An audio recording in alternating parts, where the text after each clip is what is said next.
This is Phil Bell from Freedomworks on the Daily Mojo, your morning update. Let me tell you a little story. When I went to elementary school, one of my classmates was the daughter of the city attorney in the community where we lived. And years later, I looked him up and I found out he'd gotten into a real disagreement with several citizens. You see, the citizens were wondering if one of the city's acts was acceptable for the city to do. So, of course, they asked the city attorney. And rather than giving them an actual response of, yes, this is legal, no, that's not legal, or here's why it is, he said, I don't work for you. I work for the mayor and the city council, not you, so you should buzz off. Now, it got me thinking.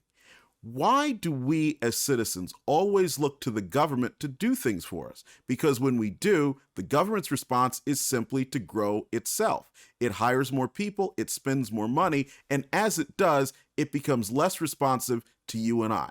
So many of the people who inhabit the bureaucracy, not all, but many of them simply look at us as being annoyances as opposed to the source of their salaries or their ultimate boss. So it's up to all of us each and every time we see something wrong in our communities to go out and make the effort to solve it either ourselves or by working with other members of the community without engaging the government.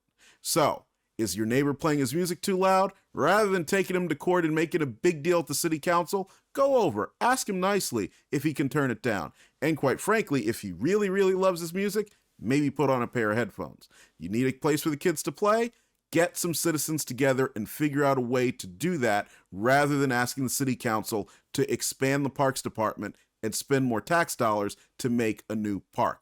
I know this sounds a little bit alien, but quite frankly, the reverse is worse because we know every time we ask the government for something, we're not going to get what we want. We're going to get what they want.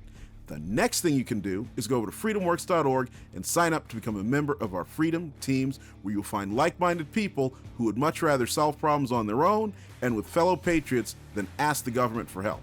We'll see you tomorrow, and I hope you have a great day. Phil Bell's Morning Update is only on the Daily Mojo.com.